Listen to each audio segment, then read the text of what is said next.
नमस्कार, मैं ज्योति श्रीवास्तव और आप देख रहे हैं सी news Bharat.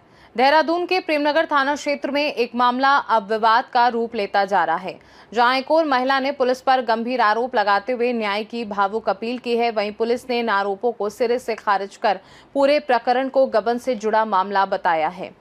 Media cell Dehradun द्वारा जारी प्रेस नोट के अनुसार 9 अप्रैल को यशपाल सिंह निवासी श्यामपुर अंबीवाला ने कोतवाली प्रेमनगर में तहरीर देकर प्रवीण सेमवाल, उनकी पत्नी प्रतीक्षा सेमवाल और आकाश पर गंभीर आरोप लगाए। शिकायत में कहा गया कि प्रवीण सेमवाल, जो पहले उनके यहां नौकरी करता था, ने विश्वास का दुरुपयोग करते हुए कथित रूप से नकली चाबी बनाकर कैश काउंटर से पैसे निकाले और निर्माण सामग्री बिना जानकारी बेची। आरोप है कि इस तरह करीब 55 लाख रुपए का गबन किया गया। मामले में यह भी सामने आया कि 20 लाख रुपए लौटाने को लेकर एक लिखित समझौता हुआ था, जिससे बाद में विपक्षी पक्ष ने कथित रूप से दबाव में कराया गया बताते हुए नकार दिया। पुलिस के अनुसार जांच के दौरान प्रवीण सेमवाल को थाने बुलाया गया, जिसके बाद उनकी पत्नी प्रतीक्षा सेमवाल अपने भाई के साथ थाने पहुंची और वहां हंगामा किया। आरोप है कि उन्होंने महिला उप निरीक्षक के साथ अभद्रता और हाथापाई की, साथ ही पुलिस कार्य में बाधा डाली। इस पर पुलिस ने संबंधित धाराओं में मुकदमा दर्ज कर आरोपियों को गिरफ्तार कर न्यायालय में पेश किया। पुलिस ने यह भी स्पष्ट किया कि उपलब्ध सीसीटीवी फुटेज के अनुसार महिला स्वयं थाने आई थी, उन्हें पुलिस द्वारा लाया नहीं गया था। आप मतलब उस यशपाल सिंह जिनका नाम ले रहे हो, आप कहाँ से आप उनसे जुड़े? मैं प्रवीण सेमवाल जिला रुद्रप्रयाग तहसील उखीमठ से हूँ। मैं कुछ दिन मतलब 5 साल पहले 2020 में मैं उसके यहाँ काम करने आया था। नौकरी के लिए आया था, तो मैं 5 साल से मैं उसके यहाँ काम कर रहा हूँ। सब काम देखता था मैं, वहाँ पे अकाउंटेंट का भी, साइड का भी, सब काम देखता था मैं सर वहाँ पे। तो कुछ जैसे 5 साल से काम करते-करते आया मैं वहाँ से, तो उसने मतलब जनवरी माह में मुझे कुछ पैसों की नीड पड़ी। यशपाल सिंह तंवर है, जो शामली मुजफ्फरनगर का रहने वाला है। तो मुझे कुछ पैसों की नीड पड़ी, तो मैंने उससे पैसे माँगा और वो सैलरी बढ़ाने के लिए कहा। तो उसने साफ मना कर दिया कि मेरे पास ना सैलरी बढ़ाने के लिए है, ना पैसे दे सकता हूँ मैं तेरे लिए। क्योंकि जो आदमी जहाँ काम करेगा तो वहीं से पैसे माँगेगा ना। तो मैंने उससे कहा तो उसने कहा मैं कुछ नहीं कर सकता, मैं ना सैलरी बढ़ा। मैंने कहा ठीक है, अगर आप नहीं कर सकते हो मैं कहीं और देख लूँगा, अपने जॉब देख लूँगा, वहीं से ले लूँगा अपने लिए मैं। तो उसने कहा तुझे जो करना है वो कर ले। मैंने कहा ठीक है, मेरा हिसाब कर दो, मैं जा रहा हूँ फिर। तो उसने फिर अपनी वो गाली-गलौज पे आ गया। मैंने कहा सैलरी दे दो मेरे, बोला मैं तेरी सैलरी भी नहीं दूँगा, तुझे जो करना है वो कर। तुझे जहाँ जाना है वहाँ चले जा। तो फिर कुछ दिन बीत गए, फिर मैं घर में आया, कुछ दिन खाली बैठा, तो घर में सलाह-मशवरा किया हमने कि जो जो मैं काम कर रहा था सेम वही काम मैं शुरू कर, क्योंकि मेरा काम सीखा हुआ था वो, तो मैं वही काम शुरू करूँगा मैं। तो मैंने एक कर्जा लेके, लोन लेके मैंने वो काम शुरू कर दिया। वो काम शुरू कर दिया फिर, तो अब काम मेरी जान-पहचान ठीक थी, मार्केट में जान-पहचान, तो काम मेरा ठीक-ठाक चलने बैठ गया। तो उसपे उसका वो मतलब चिढ़ने बैठ गया, फिर उसका काम मेरे काम को देख के वो चिढ़ने बैठ गया। तो क्या हुआ कि फिर उसके बाद कुछ दिन बाद, जैसे 1 महीने बाद, एक पुलिस स्टेशन से फ़ोन आता है मुझे कि तुम्हारे नाम पे कोई प्रवेश पत्र है। सत्येंद्र जी का फ़ोन आता है वो। तो हमने पूछने की कोशिश करी कि उनको क्या प्रवेश पत्र है, किस बात में वार्ता है। तो उन्होंने कहा कि ये ऐसी बातें फ़ोन पे नहीं होती है। उसके जस्ट बाद हमने कहा ठीक है आते हैं, उसके जस्ट बाद किसी और का फ़ोन आता है कि हम थाने से हैं, तो आप हमें यहाँ एक चौक पे मिल जाओ। हमने कहा अभी तो थाने से फ़ोन आया था, कि हमें झाझरा चौक पे क्यों मिलना है? तो उन्होंने ये बात, वहाँ पे मिलने चले गए हम। उन्होंने ये बात कही कि तुझे जो यशपाल बोलेगा या सत्येंद्र जी बोलेंगे वैसे करना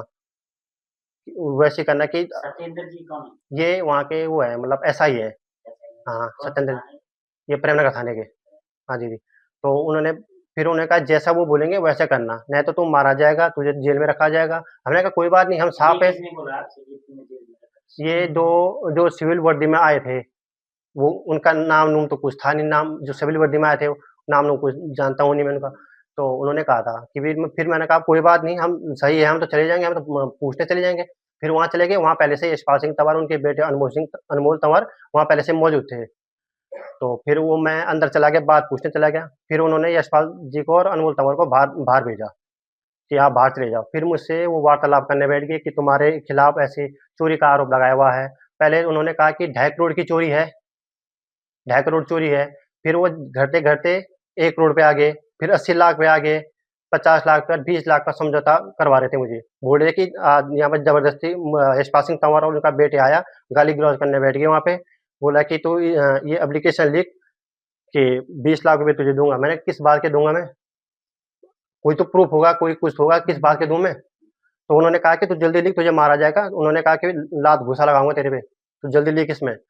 तो उसके बाद उन्हें गाली-गलौज शुरू करने बैठ गई और उसके बाद कि वो स्कॉर्पियो, मैंने स्कॉर्पियो ली थी जनवरी माह में, तो उसपे बोले कि तू या तो स्कॉर्पियो दे दे मुझे या मुझे 20 लाख रुपए दे दे, किस्त तू भरेगा उसकी। ये बात हुई थी और वहाँ पे वो गाली-गलौज करने बैठ गए।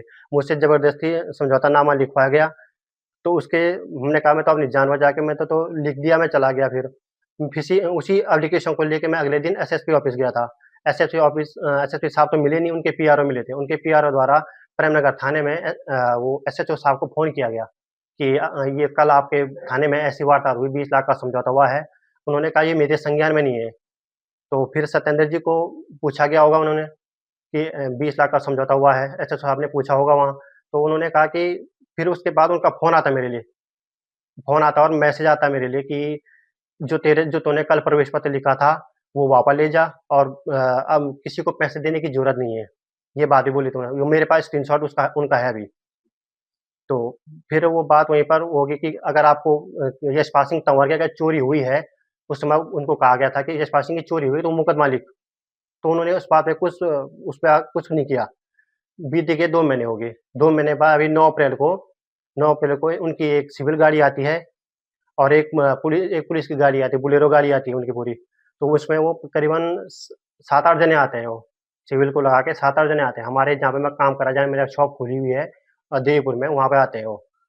तो फिर हमसे पहले तो आदमी अंदर जो सिविल वाले हैं, वो अंदर बात करते हैं मेरे से। उसके बाद उनकी जो बोलेरो गाड़ी आती है, उसके बाद तुरंत बाद उसकी गाड़ी आती है और वैसे धक्का-मुक्का करके हमें लेके जाते हैं। मुझे लेके जाते हैं और मार-मार के मुझे तो पहले मार-मार के लेके चले जाते हैं वहाँ से, बिठा के जल्दी ज़बरदस्त बिठा के मुझे वहाँ से लेके जाते हैं और थाने में बिठा के वहाँ पे लात-घूँसा मारी सत्येंद्र जी ने मेरे पे। एक जगह बिठा रखा था। मेरे सामने एक उनका वही सिपाही बिठा रखा था कि ये बाहर ना चले जाए यहाँ से। फिर उसके बाद इनको लेके चले गए वहाँ, स्विफ्ट गाड़ी में इनको लेके चले गए। जयपुर की निवासी हूँ और उखीमठ सेमार मेरा गाँव है।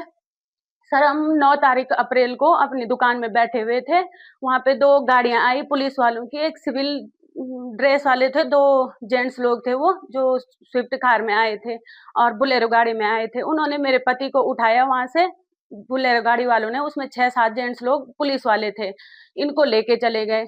दूसरी स्विफ्ट कार में मेरे को बिठाया, जो 2 सिविल ड्रेस वाले थे उन्होंने मेरे को बिठा के थाने के बाहर रुकाया, प्रेमनगर थाने के बाहर रुकाया। सर प्रेमनगर थाने के बाहर रुकाया तो बोला कि यहाँ से अंदर चले जाओ तुम। मैं वहाँ से अंदर गई, वहाँ पे बाहर पे मेरा भाई भी था जो कि पीछे-पीछे स्कूटी में अकेला आया था। वो ये आरोप भी लगा रहे हैं कि आप अपने भाई के साथ आए थे स्कूटी में, मैं भाई के साथ नहीं गई थी। मैं स्विफ्ट गाड़ी में जो 2 वो थे सिपाही वो थे उनके साथ गई थी। थाने के बाहर से हम दोनों साथ जाते हुए दिख रहे हैं। सर गए थे वहाँ पे, जब बाहर छोड़ा तो जाना ही था अंदर हमने। मैं पूछने गई वहाँ पे, मैंने कुछ ज़्यादा कुछ हल्ला नहीं किया या कुछ वो नहीं किया, उनके साथ बदतमीज़ी नहीं करी। ये अंदर बिठा रखे थे एक कमरे में, वहाँ पे एक सिपाही थे और जो वो यशपाल तंवर हैं और उनके बेटे अनमोल तंवर हैं। वो दोनों, अनमोल तंवर बाहर पे खड़ा था और जो यशपाल तंवर है वो बाहर अंदर कुर्सी में बैठ रखा था। मेरे पति को एक साइड में मार के बिठा रखा था। मैं इनसे पूछने लगी, मैंने कहा क्या हो गया, हमने ऐसा क्या कर दिया कि जो हमें मार पीट के और तुम्हें ऐसे मार के यहाँ डाल रखा और मुझे भी स्विफ्ट गाड़ी में लेके आए हैं। मैंने कहा कुछ तो कारण होगा। तब तक एक शोभा मैडम आई, उन मैडम ने बोला कि इसको पकड़ो, ये वीडियो बना रही है। मेरे हाथ पे था फोन। मैंने उनको वहाँ पे ये चीज़ भी बोली है, मैंने कहा मैं वीडियो बना सकती हूँ, जब मेरे पति अंदर ऐसे मार के ले आ रहे हो, तुम कुछ ना कुछ, तुम्हारे पास कुछ वो नहीं है, प्रूफ नहीं है जिस पे तुम हमें उठा के लेके जा रहे हो। बस एक प्रार्थना पत्र है, प्रार्थना पत्र के लिए सर ऐसे थोड़ी ना लेके जाते हैं लोग। कुछ तो बताते, दुकान पे पढ़ा के लेके जाते हैं हमें कि ये प्रार्थना पत्र है, तुम वहाँ चलो। कुछ नहीं बताया हमें। वहाँ लेके सीधे मैं ऐसे बोलने लगी, मैंने कहा क्या है, कुछ तो बता दो मुझे। वो मैडम ने मुझे मतलब मारपीट शुरू कर दिया। वहाँ पे मारपीट शुरू कर रहे थे वो। 6-7 लेडीज पुलिस वाली आई, उन्होंने मुझे घेरा। मैं बाहर आने की कोशिश कर रही थी। सर मेरा ना छोटा बच्चा था घर पे, मैं यही सोच रही थी, मैंने कहा पति को तो कर दिया अंदर, मेरा बेटा है घर पे, उसको कौन देखेगा। मैं बाहर भागने की कोशिश करी तो उसने वो जो महिला वो थी शोभा मेहता, उसने मेरे बाल जोर से खींचे और मैं बहुत जोर से बाहर आने की कोशिश कर रही, तो मेरे हाथ की उस पे लग गई। जब मैं हाथ ऐसे फैला रही थी कि मेरे को छोड़ दो, मैं ऐसे हाथ से लगी, मैंने जबरदस्ती से नहीं मारा उनको। जैसे वो बोल रहे हैं कि महिला दरोगा को हाथ उठाया या थप्पड़ मारा या वर्दी फाड़ी, मैंने ऐसे कुछ नहीं किया था। सर मैं यही वो माँग रही हूँ उनसे, सीसीटीवी फुटेज तो होगा उनके उसमें, उनके जो पुलिस वो था ऑफिस में, वो सीसीटीवी फुटेज तो होगा। सर वो जानबूझ के ये पूरा वो करके मेरे पे वो आरोप डाल रहे थे। पता नहीं किस चीज़ पे उठा के ले गए, क्या उनका वो था, कुछ हमें पता नहीं चला। बोला कि महिला दरोगा की वर्दी फाड़ी और थप्पड़ मारा। तो मैं वहाँ से फिर भी बाहर आने लगी, उन्होंने बाल-बूल खींच के मेरे को बहुत ज़्यादा मारा वहाँ पे। फिर मैं बाहर उसमें आई, जो उनका ग्राउंड है वहाँ पे बाहर पे आई। वहाँ पे भी उन्होंने 6-7 लेडीज़ों ने मेरे साथ बहुत ज़्यादा बदतमीज़ी करी और मैं ऐसे नीचे बैठ गई थी। मैंने कहा मेरे को मत ले जाओ अंदर, मैं यहीं पे बैठी हूँ, कुछ पहले बता दो मैं उसके बाद अंदर आऊँगी। उन्होंने मेरे को घसीट के अंदर लेके गए, सीधे लॉकअप में डाल दिया अंदर। लॉकअप में डाला, उसके बाद इनको बाहर पे ले आए, जो अंदर अंदर उनका कमरा था, जो पुलिस कक्ष होता है, वो कमरा था, उसमें बेल्ट से इनके साथ मारपीट शुरू करी। मेरे को बोला वो जो नरेश राठौर है, उसने बोला कि इसको मारो यहीं और इस पे कीड़े पड़ेंगे और ये होगा, इसकी रील बना दो बोला यहाँ। मेरे को मारा, मेरे सिर पे भी लात मारी नरेश राठौर ने और कमर में भी लात मारी। सर मेरे पास उसके सबूत भी हैं, मैंने सारे मेडिकल वगैरह करवाया है, सारा सब कुछ है। उसके बाद सर मेरे को ब्लीडिंग हुई, बहुत ज़्यादा ब्लीडिंग हुई। मैंने पुलिस वाली जो मैडम थी वहाँ पे, मैंने कहा उनको बोला, मैंने कहा मेरे को ब्लीडिंग हो रही है, मेरे को दवाई दे दो। उन्होंने कुछ दवाई नहीं दी मेरे को। पूरी रात भर हमको उन्होंने वहीं रखा, वो थाने में। मेरे पति के साथ भी बहुत ज़्यादा मारपीट हो रखी, उसके भी सारे सबूत हैं हमारे पास।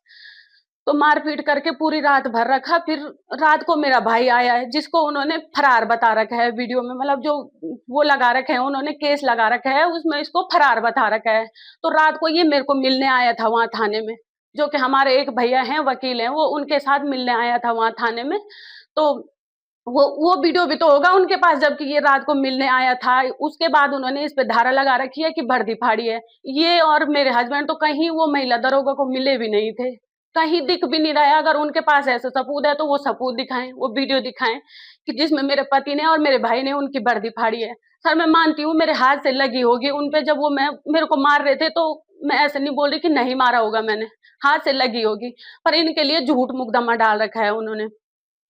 उसके बाद सर इसको फरार बताया, ये बाहर से वीडियो बना रहा था, मेरे बचाव में वीडियो बना रहा था जब वो मेरे को मार रहे थे। तो इसको भी पकड़ने के लिए 6-7 पुलिस वाले भागे वहाँ से। उत्तराखंड लोगों को ये बोलना चाहती हूँ कि सर मेरे को न्याय दिलाइए प्लीज़, मैं हाथ जोड़ के बोल रही हूँ, मेरे को न्याय दिलाइए। मैं कहीं भी सेफ नहीं हूँ और मेरे पति और मेरे भाई भी कहीं सेफ नहीं है। हम कहीं बाहर भी जा रहे हैं तो हमें वही डर है कि पुलिस वाले या ये जो ये यशपाल तंवर और उनका बेटा अनमोल तंवर है, वो कहीं भी गुंडे भेज के या किसी और पुलिस वालों को भेज के हमें मरवा सकते हैं। अभी भी हमें यही डर है, क्योंकि हमने कुछ भी गलत नहीं कर रखा था, हमने कुछ भी गलत नहीं कर रखा था। मैं आप सभी लोगों से यही न्याय चाहती हूँ, प्लीज मेरे को न्याय दिलाइए। किया था, मुझे नहीं पता था कि हम इसमें ऐसे मार खाएंगे, ऐसे बाहर के लोग हमें मरवाएंगे। यहाँ कुछ गलत नहीं किया था, हम अपने काम के लिए, अपने भविष्य के लिए आगे बढ़ रहे थे। हमें नहीं पता था कि ऐसे मरवाएंगे यूपी के लोग हमें। दिनांक 9 अप्रैल 2026 को श्री यशपाल सिंह निवासी श्यामपुर अम्बीवाला द्वारा थाना प्रेमनगर में एक प्रार्थना पत्र दिया गया कि प्रवीण सेमवाल, जो कि इनकी शॉप पे काम करते हैं, उनके द्वारा इनके कैश काउंटर की नकली चाबी बनाई गई और उससे नकदी चुराई गई। साथ ही श्री यशपाल सिंह की जानकारी के बगैर प्रवीण सेमवाल द्वारा जो कंस्ट्रक्शन मटेरियल होता है इनकी शॉप में, जैसे कि सीमेंट, रोड़ी, इसको बेचा गया इनकी जानकारी के बगैर और अनुचित रूप से पैसे कमाए गए। इस पूरे प्रकरण में 55 लाख रुपए अनुचित रूप से कमाए गए और श्री यशपाल सिंह और प्रवीण सेमवाल के बीच में एक समझौतानामा भी बाद में तैयार हुआ, जिसके हिसाब से प्रवीण सेमवाल ने यशपाल सिंह जी को 20 लाख रुपए देने का वादा किया। बाद में प्रवीण सेमवाल इस समझौतेनामे से मुकर गए। पूरे प्रकरण की जांच के लिए जब श्री प्रवीण सेमवाल को थाने बुलाया गया तो कुछ समय बाद इनकी पत्नी प्रतीक्षा सेमवाल भी थाने में आई अपने भाई के साथ और थाने में आके शोर शराबा मचाने लगी और अभद्रता करने लगी। इनका भाई पूरे प्रकरण की वीडियो बनाने लगा। जब प्रकरण महिला अपर उप निरीक्षक श्रीमती शोभा मेहता ने देखा तो उन्होंने इनके द्वारा इनको समझाया गया, किंतु इनके द्वारा उनके साथ भी अभद्रता की गई और मारपीट कर गई। जब श्रीमती प्रतीक्षा सेमवाल भागने लगी तो पुलिसकर्मियों द्वारा इनको रोका गया और जिन पुलिसकर्मियों द्वारा इनको रोका गया उनके साथ भी इन्होंने मारपीट और अभद्रता की। इस पूरे प्रकरण में इनके खिलाफ उचित धाराओं में मुकदमा दर्ज किया गया है, जैसे कि सरकारी कार्य में बाधा डालना और सरकारी कर्मचारियों के साथ मारपीट करना। थाने की सीसीटीवी फुटेज से ये बात बिल्कुल स्पष्ट हो गई है कि श्रीमती प्रतीक्षा सेमवाल स्वयं वहां आई हैं, उनको लाया नहीं गया है और थाने में इनके साथ किसी भी तरह का कोई दुर्व्यवहार नहीं किया गया। देहरादून से सीनू संवाददाता प्रवचन सिंह की रिपोर्ट। वहीं दूसरी ओर महिला द्वारा लगाए गए आरोपों ने मामले को और पेचीदा बना दिया है। अब सवाल यही है कि इन परस्पर विरोधी दावों के बीच असली सच्चाई क्या है।